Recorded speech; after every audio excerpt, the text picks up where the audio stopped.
നമ്മൾ അടുത്ത വിഷയത്തിലേക്ക് പോയാൽ കോഴിക്കോട് NITയിലെ അധ്യാപിക ഷൈജ ആണ്ടവൻ നടത്തിയ ഗോഡ്സെ അനുകൂല കമന്റാണ് അടുത്ത വിഷയം. ജനുവരി 30 ഗാന്ധിജി കൊല്ലപ്പെട്ട ദിവസമാണ്. ഒരു ഫേസ്ബുക്ക് പോസ്റ്റിന് താഴെയായി കമന്റായി ഷൈജ ആണ്ടവൻ ഗോഡ്സെ പ്രശംസ നടത്തിയിരിക്കുന്നത്.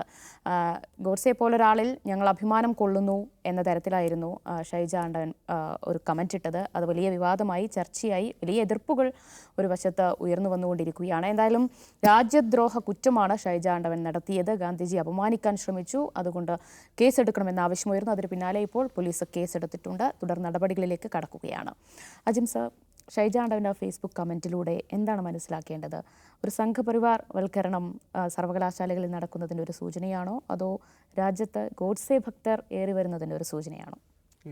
ഞാൻ മനസ്സിലാക്കിയെടുത്തോളം ഈ സംഘപരിവാർ ആറ്റിറ്റ്യൂഡുള്ള ആളുകൾ മുഴുവൻ ഗോഡ്സെ ഭക്തർ തന്നെയാണ്. അത് പുറത്തു പറയുന്നില്ല എന്നേ ഉള്ളൂ. അതിൻ്റെ കാരണം അത് എത്രയോ തവണ ഇപ്പോൾ കേസരി വീക്കിലിയിൽ പലപ്പോഴും വരുന്ന ലേഖനങ്ങൾ നമ്മുടെ ബി ഗോപാലകൃഷ്ണൻ ചർച്ചയിലേക്ക് വരാറുള്ളതാണല്ലോ BJP. അദ്ദേഹം എഴുതിയൊരു ലേഖനം ഉണ്ടല്ലോ കേസരിയിൽ കുറച്ച് വർഷങ്ങൾക്ക് മുമ്പ്. ഗാന്ധിയല്ലായിരുന്നു, നെഹ്റുവിനെയായിരുന്നു കൊല്ലേണ്ടത് എന്ന് പറഞ്ഞിട്ട്.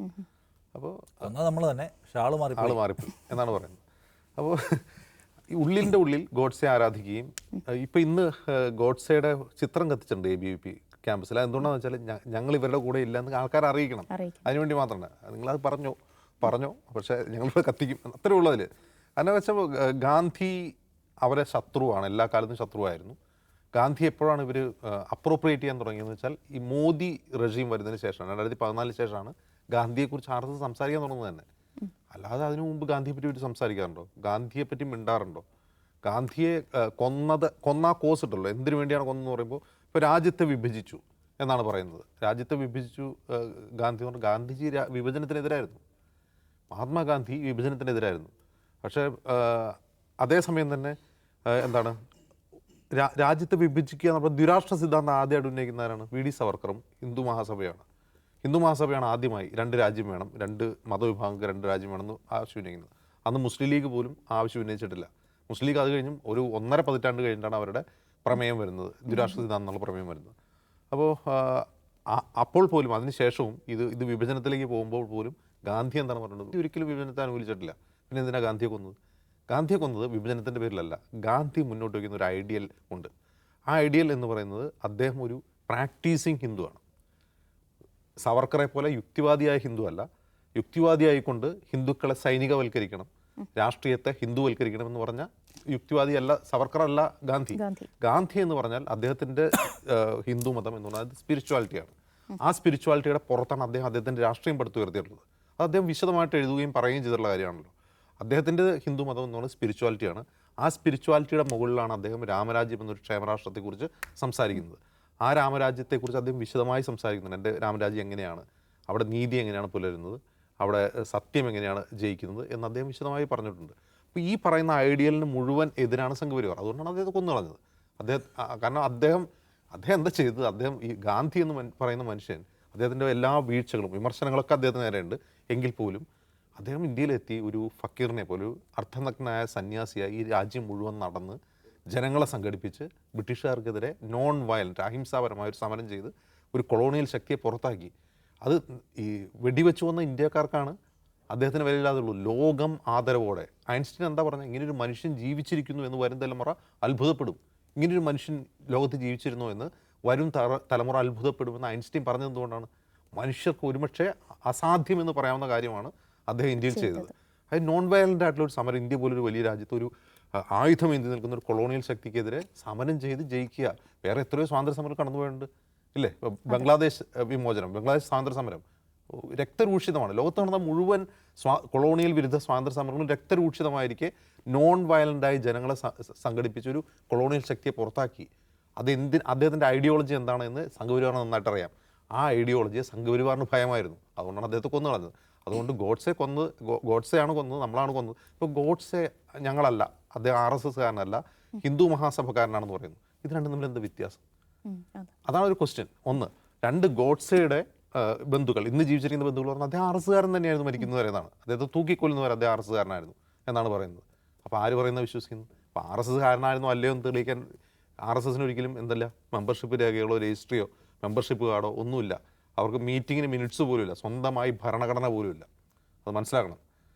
ഈ RSSനെ ഗാന്ധിവാദത്തെ തുടർന്ന് നിരോധിച്ച് അവരുടെ നിരോധനം എടുത്ത് നീക്കാൻ നേരത്ത് സർദാർ വല്ലഭായ് പട്ടേൽ RSSനോട് എന്താ പറഞ്ഞതെന്നറിയോ? നിങ്ങൾ സ്വന്തമായൊരു ഭരണഘടന എഴുതിയുണ്ടാക്കണം, എന്നിട്ട് അതനുസരിച്ച് പ്രവർത്തിക്കണം എന്നാണ്. ഇവരെന്തുകൊണ്ടാണ് ഭരണഘടന ഉണ്ടാക്കാത്തത്? അതിൻ്റെ ആ രഹസ്യാത്മക സ്വഭാവം എല്ലാ തീവ്രവാദ പ്രസ്ഥാനങ്ങൾക്കും ഉള്ളതുപോലുള്ള രഹസ്യാത്മക സ്വഭാവം അവരെ ഇന്നും കാത്തു സൂക്ഷിക്കുന്നു. ഇന്നും അവർക്ക് അങ്ങനത്തെ രജിസ്റ്റർ ഇല്ല. അതിൽ ആരൊക്കെയാണ് മെമ്പർഷിപ്പ് ഉള്ളത്? ഞാൻ RSകാരനല്ല എന്നൊരാൾ പറഞ്ഞാൽ ഇല്ല, ഞാൻ RSകാരനാണ് എന്നൊരാൾ പറഞ്ഞാൽ ആണ് എന്നാണ് ഇന്നും അതിൻ്റെ അവസ്ഥ. ഈ രാജ്യം ഭരിക്കുമ്പോഴും ഇന്നത്തെ അവസ്ഥ അതാണ്.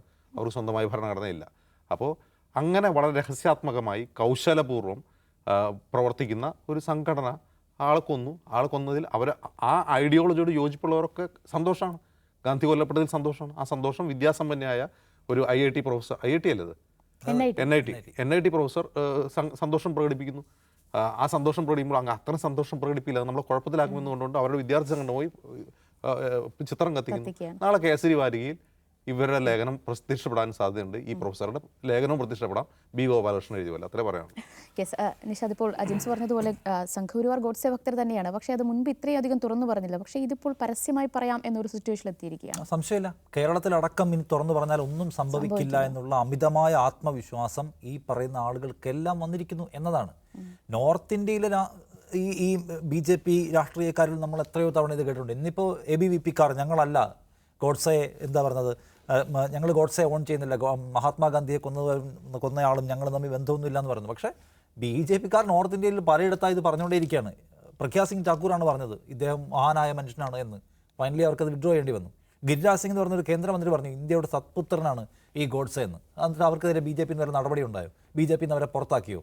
അപ്പോൾ BJP-ക്കാരായിട്ടുള്ള ആളുകൾ തന്നെ ഗോഡ്സെയെ ഏറ്റെടുക്കുകയും ഗോഡ്സെയെ മഹാനായി വാഴ്ത്തുകയും ചെയ്യുന്നു. മഹാത്മാഗാന്ധിയെ വെടിവെച്ച് കൊല്ലുന്നതിൻ്റെ എന്താ പറയുന്നത്, പഴയ അന്നത്തെ സംഭവത്തെ റീക്രിയേറ്റ് ചെയ്യുന്നു. അത് വീഡിയോ ഷൂട്ട് ചെയ്ത് ട്വിറ്ററിലൂടെ പ്രചരിപ്പിക്കുന്നു ഹിന്ദു മഹാസഭക്കാർ. എന്നിട്ട് അവർക്ക് ആർക്കെങ്കിലും എന്തെങ്കിലും ഗുരുതരമായ പ്രശ്നം ഈ രാജ്യത്ത് നേരിടേണ്ടി വരുന്നുണ്ടോ? അപ്പോൾ അതൊരു സാധാരണവൽക്കരിക്കപ്പെട്ടിരിക്കുന്നു.